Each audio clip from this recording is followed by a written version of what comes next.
Good morning dear student. अभी तक हम राजनीति विज्ञान फर्स्ट के अंदर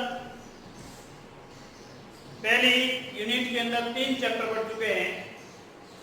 पहला चैप्टर था हमारा न्याय, सेकंड चैप्टर था हमारा शक्ति, सत्ता, वेदता, power, authority and legitimacy, and third chapter के बारे में हमने पढ़ा रिलीजन।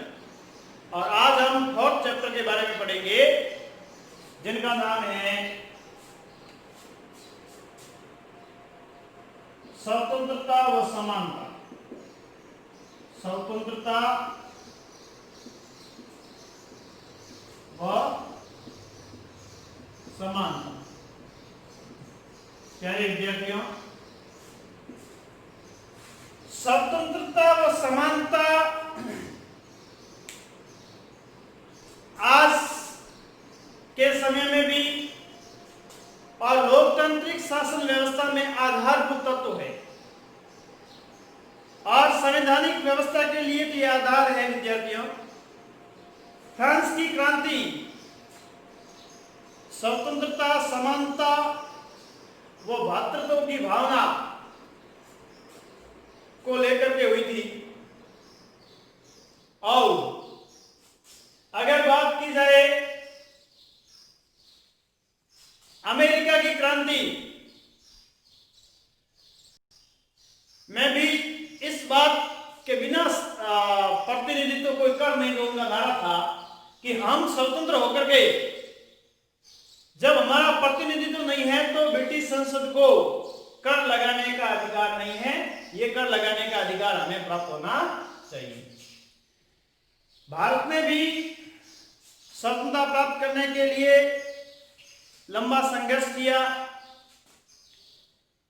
और भारतीय संविधान निर्माताओं ने स्वतंत्रता के अधिकारों को मूल अधिकारों की श्रेणी में रख करके भारतीयों की भावना के अनुरूप कार्य करने की कोशिश की। हमारे संविधान की प्रस्तावना में भी 5 प्रकार की स्वतंत्रता का उल्लेख है: विचार, अभिव्यक्ति, विश्वास, धर्म, उपासना की स्वतंत्रता। तो इस प्रकार से स्वतंत्रता बहुत ही महत्वपूर्ण अवधारणा है। विद्यार्थियों, स्वतंत्रता का अर्थ क्या होता है?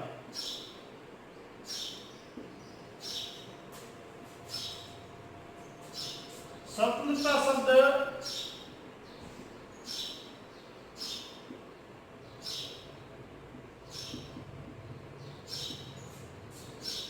लिबर्टी का हिंदी रूपांतरण है।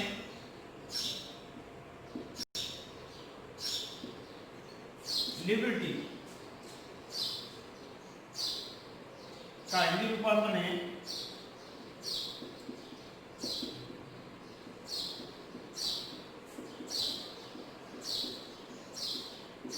जिसका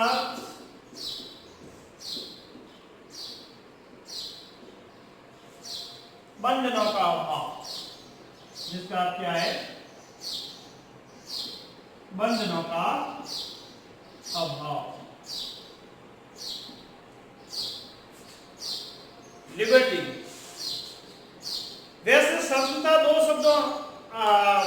दो प्रकार की स्वतंत्रता हो सकती है। एक स्वतंत्रता को इंग्लिश के अंदर लिबर्टी कहते हैं और स्वतंत्रता को अंग्रेजी के अंदर फ्रीडम भी कहते हैं।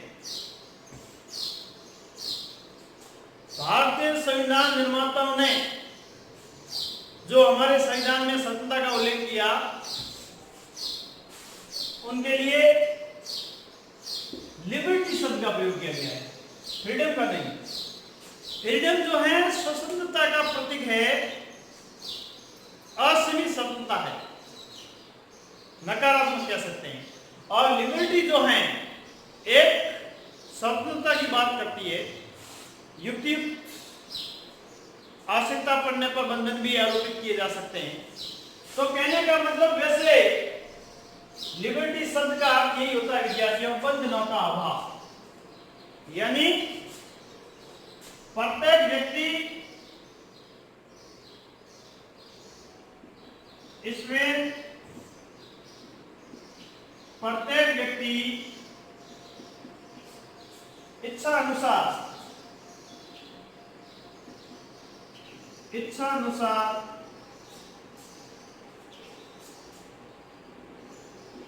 कार्य करने के लिए स्वतंत्र है।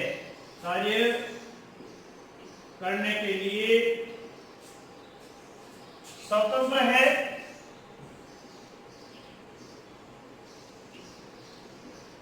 लेकिन दूसरों की स्वतंत्रता में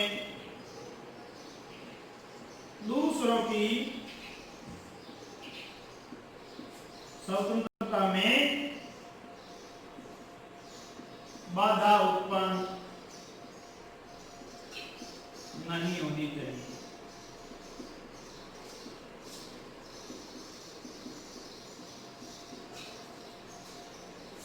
कहने का मतलब विद्यार्थियों, प्रत्येक व्यक्ति स्वतंत्र होकर के, स्वतंत्रता का मतलब है वो इच्छा अनुसार अपना कार्य कर सकता है, कोई भी व्यवसाय कर सकता है, रोजगार कर सकता है, लेकिन इनके बावजूद भी वो तब तक स्वतंत्र है जब तक दूसरों की स्वतंत्रता में किसी प्रकार की बाधा उत्पन्न नहीं हो रही। जैसा कि जेम्स मिल ने कहा कि व्यक्ति छड़ी घुमाने के लिए स्वतंत्र है, लेकिन वो छड़ी तब तक घुमा सकता है जब तक वो किसी के नाक को टच न करे। ऐसा नहीं कि छड़ी घुमा रहा है कोई व्यक्ति, अग्रिम हिस्सा नाक ही होता है, नाक को टच कर गई यानी दूसरे को नुकसान हो गया, ऐसा नहीं होना चाहिए। यानी प्रत्येक व्यक्ति इच्छा अनुसार कार्य करने के लिए तो स्वतंत्र है, लेकिन दूसरों की स्वतंत्रता में बाधा उत्पन्न नहीं होनी चाहिए। इस बात का विशेष ध्यान रखा जाना चाहिए। अब कुछ विद्वान हैं जिन्होंने स्वतंत्रता के बारे में अपनी अपनी बातें कही। सबसे पहला कथन आता है पैट्रिक हेनरी का। पैट्रिक हेनरी ने कहा, मुझे स्वतंत्रता दीजिए,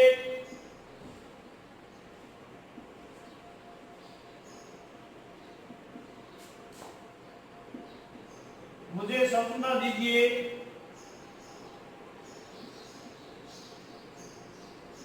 या मृत्यु। पैट्रिक हेनरी अमेरिका की क्रांति में, अमेरिका के ये विद्वान हैं, तो इन्होंने कहा कि मुझे स्वतंत्रता दीजिए या मृत्यु। या तो अमेरिका को स्वतंत्रता देनी पड़ेगी, और अगर अमेरिका स्वतंत्र नहीं हो पा रहा है तो अमेरिका का नागरिक होने के नाते मैं मृत्यु का वर्ण कर लूंगा, मुझे वो स्वतंत्रता रहित यानी प्रतंत्रतापूर्ण जीवन जीने का कोई अर्थ नहीं है। तो पैट्रिक हेनरी ने कहा कि मुझे स्वतंत्रता दीजिए या मृत्यु दीजिए, इन दोनों में से या तो मैं स्वतंत्रता लेकर के रहूंगा या मुझे मौत हो जाएगी तो भी कोई गम नहीं। लेकिन परतंत्र जीवन एक मृत्यु के समान है। तो उसके बाद में एक प्रश्न कथन आता है बाल गंगाधर तिलक का। बाल गंगाधर तिलक का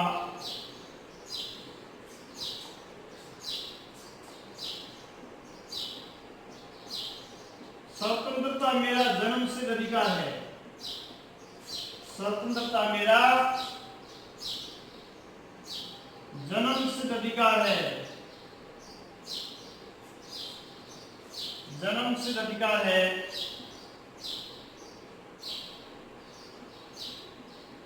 मैं इसे लेकर रहूंगा। मैं इसे लेकर रहूंगा। प्यारे विद्यार्थियों, बाल गंगाधर तिलक ने कहा, स्वराज्य विधेयक में पहली बार इन्होंने संविधान सभा की मांग भी की और इन्होंने कहा कि स्वतंत्रता तो हमारा जन्म सिद्ध अधिकार है। ये कोई अंग्रेज दे, हमको भीख मांगने की जरूरत नहीं है। अंग्रेजों को झक मांग के देना पड़ेगा, क्योंकि स्वतंत्रता हमारा जन्म सिद्ध अधिकार है। हम इसे लेकर के रहेंगे, लड़के लेंगे, लेकिन अंग्रेजों को हमें स्वतंत्रता देनी ही पड़ेगी। ये मेंढक की तरह टर्राने से हमें कोई आजादी नसीब होने वाली नहीं है। ये तो हमारा जन्म सिद्ध अधिकार है। अंग्रेज कौन होते हैं देने वाले? कौन होते हैं अंग्रेज जो रोक करके रख रहे हैं, आजादी नहीं दे रहे हैं? ये तो हमारा जन्म सिद्ध अधिकार है, हम इसे लेकर के रहेंगे। तो इस प्रकार से विद्यार्थियों, डीडीडीटी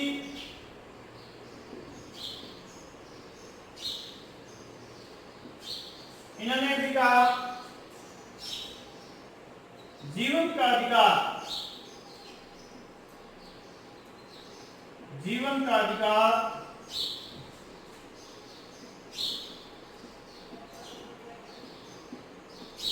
स्वतंत्रता का अधिकार है। जीवन का अधिकार स्वतंत्रता का अधिकार है।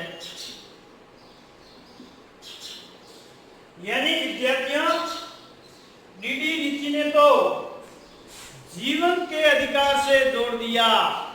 किसको? स्वतंत्रता के अधिकार को। यानी जितना जीवन का अधिकार महत्वपूर्ण है, कितना महत्वपूर्ण है, इसका अंदाजा इससे भी लगाया जा सकता है कि आपातकाल में भी ये हमारी व्यवस्था है संविधान में कि जीवन के अधिकार से किसी को वंचित नहीं किया जा सकता। और यह न केवल भारतीय नागरिकों को प्राप्त है, बल्कि सभी नागरिकों को प्राप्त है, सभी व्यक्तियों को प्राप्त है।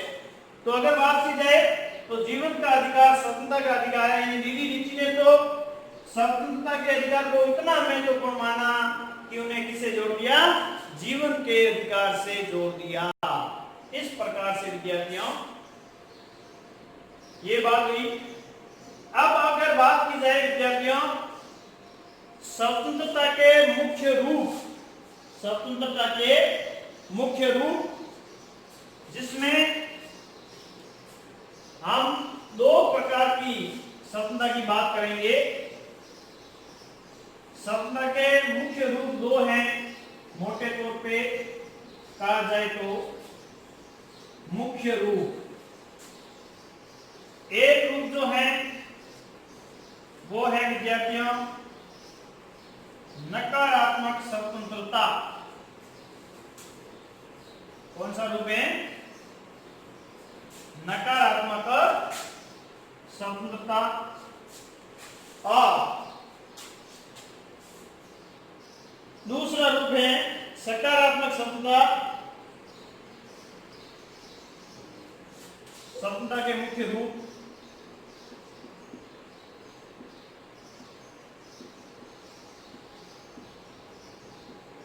दो मुख्य रूप हैं, नकारात्मक स्वतंत्रता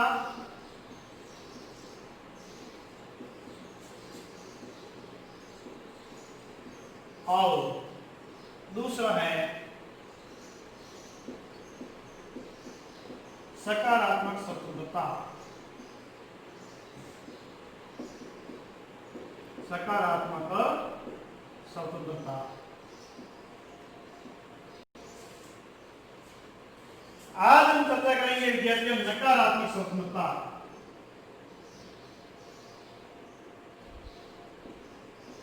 नकारात्मक स्वतंत्रता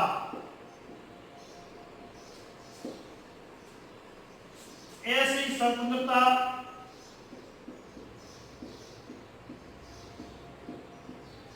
जिसमें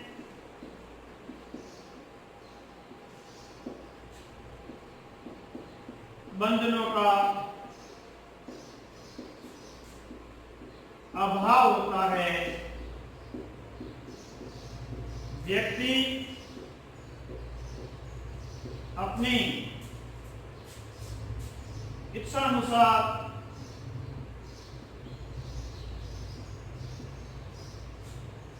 कार्य करने के लिए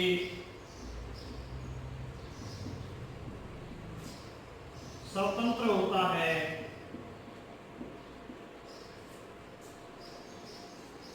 उस पर किसी प्रकार के बंधन नहीं होते।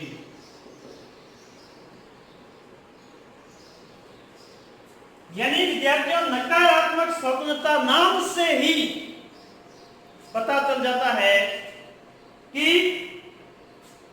ये कैसी क्षमता है, नकारात्मक नहीं, किसी प्रकार का बंधन नहीं, किसी प्रकार का राज्य के द्वारा हस्तक्षेप नहीं। यानी ऐसी क्षमता जिसमें बंधनों का क्या होता है, अभाव होता है, व्यक्ति अपनी इच्छा अनुसार कार्य करने के लिए स्वतंत्र होता है, उस पर किसी प्रकार के क्या नहीं होते, बंधन नहीं होते। तो नकारात्मक, नेगेटिव का मतलब नॉट नहीं है ना। तो ऐसी क्षमता जिसमें बंधनों का कोई अभाव नहीं होता, इसमें बंधनों का पूर्णतः अभाव होता है। इसमें यह समझा जाता है कि व्यक्ति एक विवेकशील प्राणी है और वो अपने विवेक से अच्छे कर्म करेगा, बुरे कर्म नहीं करेगा। इसके लिए उन्हें खुला छोड़ दीजिए, किसी प्रकार उसके कार्यों में हस्तक्षेप नहीं करना चाहिए। इस प्रकार की धारणा जो है विद्यार्थियों, वो कैसी धारणा है, नकारात्मक धारणा है। व्यक्ति को खुला छोड़ दीजिए, क्योंकि वो विवेकशील, जैसा सिंचरीक ने कहा, व्यक्ति को खुला छोड़ दो। अरे वो विवेकशील प्राणी है, उसने खुद ने अपने हितों की रक्षा के लिए राज्य बनाया है, इसलिए उस व्यक्ति के कार्यों में राज्य को किसी प्रकार का हस्तक्षेप नहीं करना चाहिए। तो इस प्रकार से ये जो नकारात्मक स्वतंत्रता जो है, ऐसी स्वतंत्रता जिसमें बंधनों का अभाव होता है और व्यक्ति अपनी इच्छा अनुसार कार्य करने के लिए स्वतंत्र होता है और उस पर किसी प्रकार के बंधन नहीं होते। जैसा कि हॉब्स ने कहा,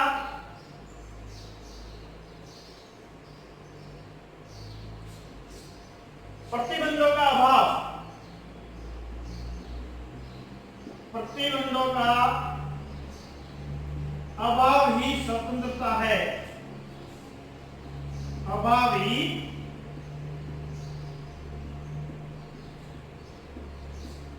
स्वतंत्रता है। यानी स्वतंत्रता वो होती है जिसमें किसी प्रकार का प्रतिबंध नहीं होता, यानी प्रतिबंधों का अभाव ही विद्यार्थियों स्वतंत्रता है। और नियंत्रण का अभाव इसमें देखने को मिलता है। जिस प्रकार से जेस मिल ने, जॉन स्टुअर्ट मिल ने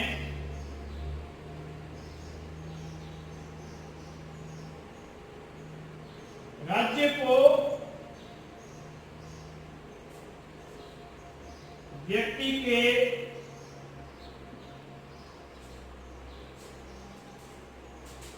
व्यक्तिगत मामलों में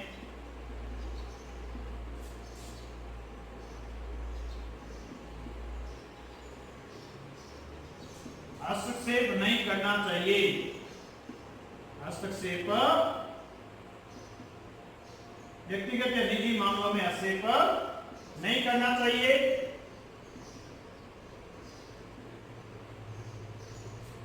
अंतःकरण, विचार, अभिव्यक्ति,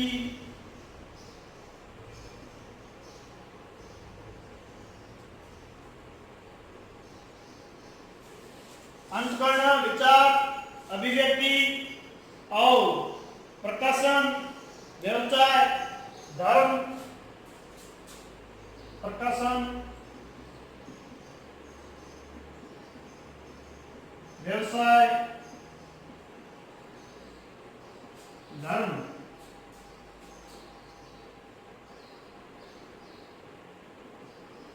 की पूर्ण स्वतंत्रता होनी चाहिए।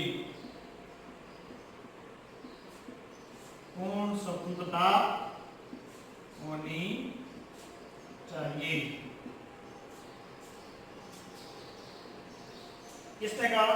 जेम्स मिल ने कहा कि राज्य को व्यक्ति के निजी मामलों में, व्यक्तिगत मामलों में या निजी मामलों में किसी प्रकार का हस्तक्षेप नहीं करना चाहिए।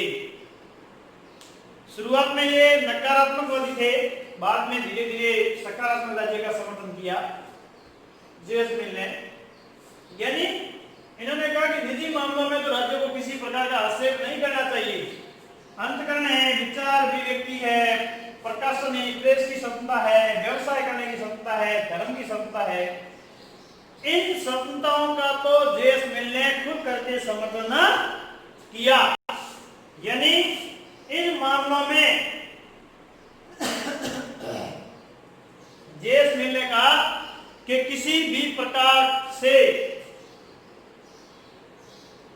हस्तक्षेप नहीं होना चाहिए, क्योंकि ये व्यक्ति का निजी मामला है। और मुख्य तौर पर जो इन्होंने स्वतंत्रता का समर्थन किया, अंतःकरण की स्वतंत्रता, विचार अभिव्यक्ति, प्रकाशन, व्यवसाय, धर्म, इनकी स्वतंत्रता का तो इन्होंने खुद करके समर्थन भी किया। और स्वतंत्रता के ऊपर किताब भी लिखी जिनका नाम था ऑन लिबर्टी। पुस्तक का नाम क्या था? On liberty. पुस्तक लिखी थी जिनका नाम था ऑन लिबर्टी।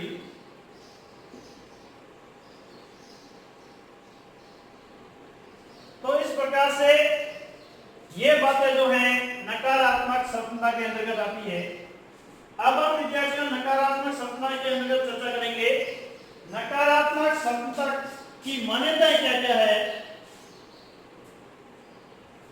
नकारात्मक स्वतंत्रता की मान्यताएं, नकारात्मक स्वतंत्रता की मान्यताएं, नकारात्मक स्वतंत्रता की मान्यताएं। किन किन मान्यताओं को लेकर के ये अवधारणा चलती है? कौन सी अवधारणा? नकारात्मक स्वतंत्रता की अवधारणा। तो अगर इनकी बात करें विद्यार्थियों, नकारात्मक स्वतंत्रता की मान्यताएं,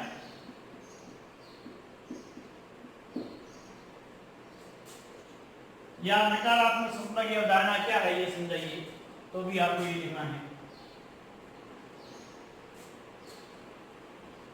अब नकारात्मक स्वतंत्रता के अंतर्गत पहली बात तो है प्रतिबंधों का अभाव। प्रतिबंधों का अभाव ही स्वतंत्रता है। यानी नकारात्मक स्वतंत्रता ये मानती है कि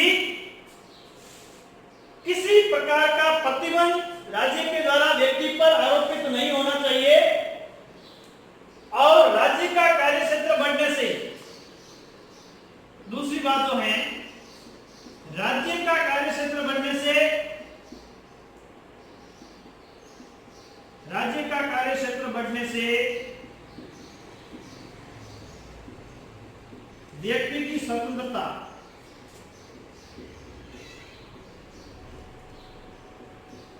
सीमित होती है।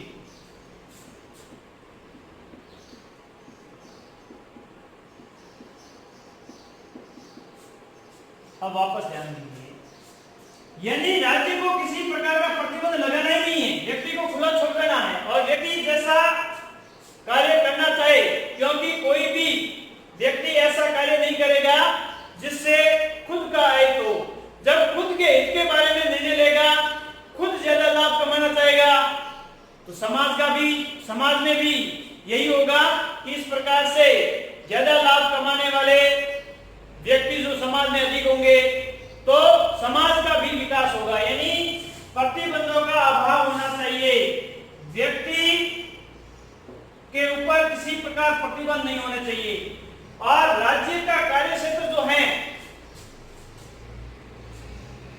जैसा कि मैकाइवर ने भी कहा कि राज्य को तो एक प्रहरी का काम करना चाहिए, बस चौकीदारी का काम करे,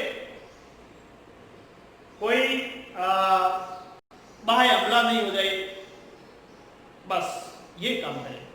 बाकी व्यक्ति राज्य की सीमाओं में क्या कर रहे हैं, कौन कौन सा व्यवसाय कर रहे हैं, किस प्रकार का हस्तक्षेप करे, किसको आगे बढ़े, कोई मतलब नहीं। आपको सिर्फ प्रहरी बनाया है। अगर घर का चौकीदार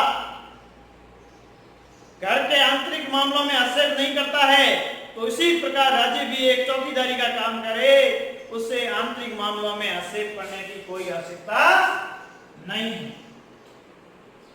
और तीसरी बात,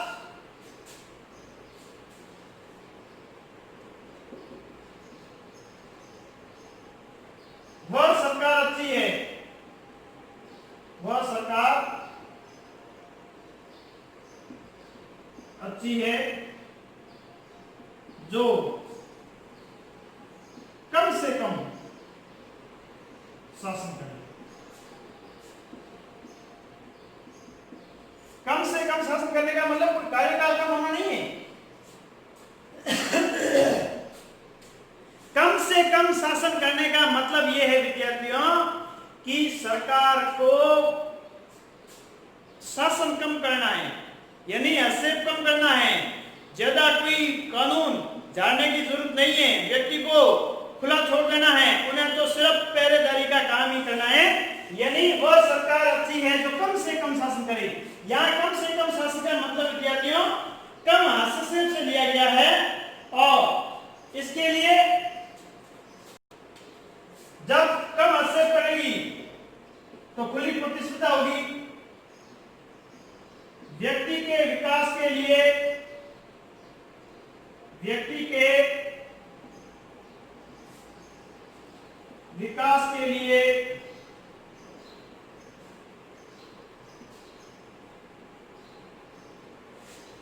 खुली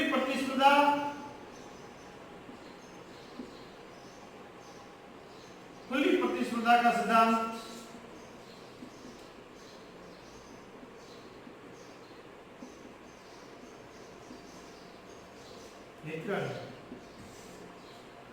यानी व्यक्ति के विकास के लिए खुली प्रतिस्पर्धा का सिद्धांत जो है हिटलर है।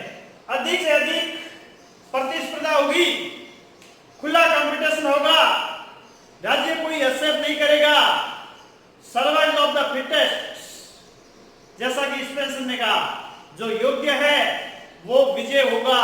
अगर ऐसी खुली प्रतिस्पर्धा होगी तो प्रत्येक व्यक्ति सर्वश्रेष्ठ देने का प्रयास करेगा और समाज में भी प्रतिस्पर्धा उभर करके सामने आएगी।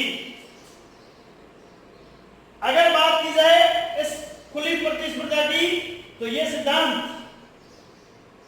व्यक्तियों के लिए भी लाभदायक है। सरकार के द्वारा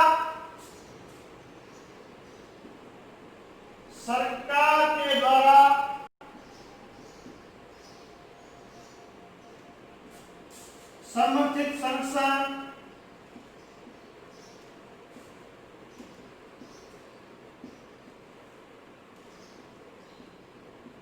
व्यक्तिगत हितों के लिए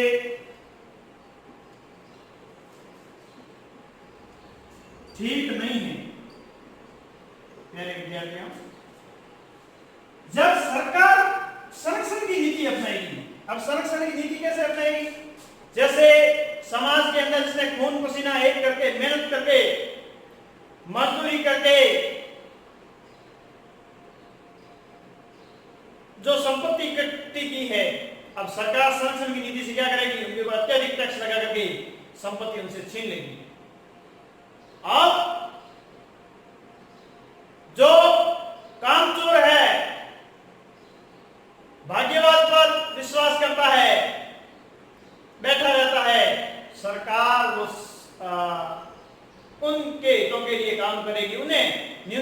आवश्यकता उपलब्ध करवाने का कार्य करेगी।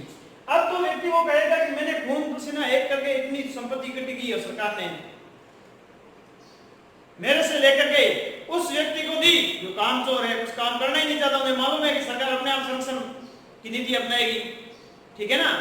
तो कहने का मतलब विद्यार्थियों, जब सरकार के द्वारा ये समर्थन की नीति, संरक्षण की नीति अपनाई जाती है, तो ये विद्यार्थियों व्यक्तिगत हित के लिए ठीक नहीं है, क्योंकि एक प्रतियोगिता के क्षेत्र के अंदर एक जब 90% लाने के बाद में भी सरकारी सेवा में नहीं जा सकता, उसी भर्ती के अंदर एक 33% ला करके भी या नेगेटिव मार्क ला करके भी व्यक्ति सरकारी नौकरी प्राप्त कर लेता है, तो जिसने मेहनत की वो प्रतिस्पर्धा जो है विद्यार्थियों कुंठित हो जाती है। यानी कि सरकार के द्वारा समर्थित संरक्षण की नीति जो है विद्यार्थियों वो व्यक्तिगत हित के लिए ठीक नहीं है, जैसा कि ऐसा उदारवाद के अंतर्गत देखने को मिलता है। तो ये नकारात्मक क्षमता मुख्यतः जो है नकारात्मक उदारवाद का रूप है। आगे हम जब उदारवाद पढ़ेंगे तो उसमें आप नकारात्मक उदारवाद पढ़ेंगे तो वो नकारात्मक क्षमता ही आपको देखने को मिलेगी, या शास्त्रीय उदारवाद। तो ये है विद्यार्थियों, प्रतिबंधों का अभाव क्षमता है, राज्य का कार्यक्षेत्र बढ़ने से व्यक्ति की क्षमता सीमित हो जाती है, वह सरकार अच्छी है जो कम से कम शासन करे, व्यक्ति के विकास के लिए खुली प्रतिस्पर्धा का सिद्धांत हितकर है, सरकार के द्वारा समर्थित संस्थान व्यक्तिगत हितों के लिए ठीक नहीं है। तो ये हुई हमारे विद्यार्थियों नकारात्मक क्षमता। दूसरा रूप जो है हमारा सकारात्मक क्षमता, इनके बारे में हम अध्ययन कल करेंगे। Thank you all of you.